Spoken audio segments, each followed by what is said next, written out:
4 of 21-22 and quarter 3 of 22-23. So it's important to understand that this drop happened just 2 quarters in the last 12 quarters that we're talking about.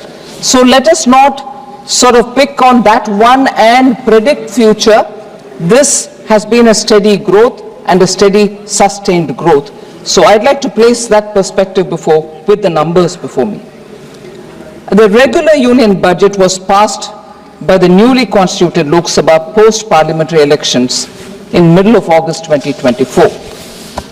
Effectively, the implementation of new announcements of this government commenced after the Appropriation Act was passed by the Parliament in August 2024. Effectively, it is from August that we are starting to give emphasis to many of the things, inclusive of capital expenditure, and therefore we are now talking within 4 months after the full regular budget was presented in August.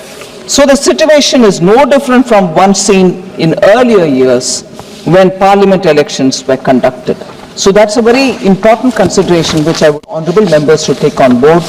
When annual Lok Sabha elections happen, those years do have a certain flow of resources, do have a certain ground-related expenditure happening, and when it picks up, the growth rate also picks up. But the blip is got to be understood in the broader context. So differences in alignments of festivities. This is an important consideration because even countries which have annually a Christmas festival mood or any other festival mood, there is a rise and dip in consumption and expenditure.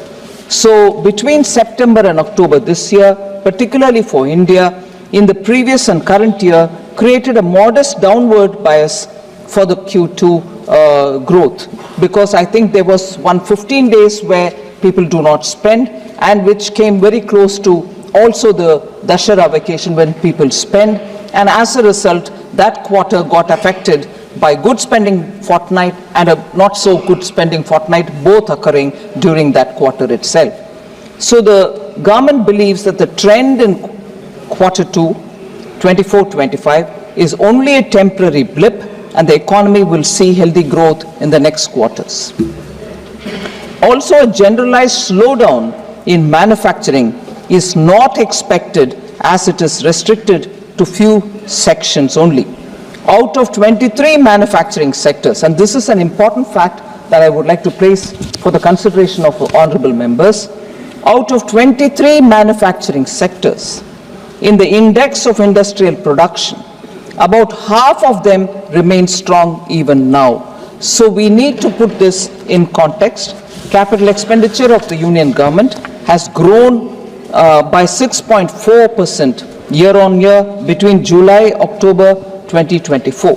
So I'm very optimistic about improved performance going further and going forward. This addresses a large section of the MPs who spoke. I named some of them: Shri K.C. Venugopal, Saugata Roy, Anil Desai, N.K. Premchandran, Manish Tiwari, Lalji Verma, Saini Ghosh, Vishal Dada Patil, and Amar Singh. So all of them, different aspects of the economy did raise these points, so I thought I should upfront start with these. There was equally a lot of voice about inflation being very high. This was particularly raised by 4 members who have also raised the previous issues.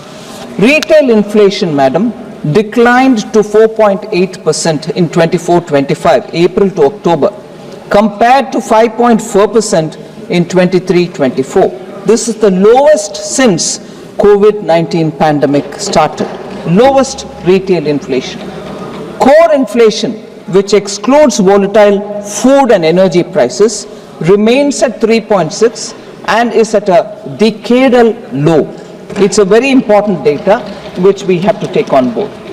And we in the union government remain committed to better managing of food inflation, where volatility in specific food items is weather driven. Building buffers is one of the key performance which I can place here for members' consideration. particularly in key food items such as cereals, pulses, and distribution of food items like onions, rice, tur dal, wheat flour, gram, and so on. So these are happening through designated outlets at subsidized prices. I have spoken before on this. Bharat brand atta and Bharat brand dal is provided in essential commodities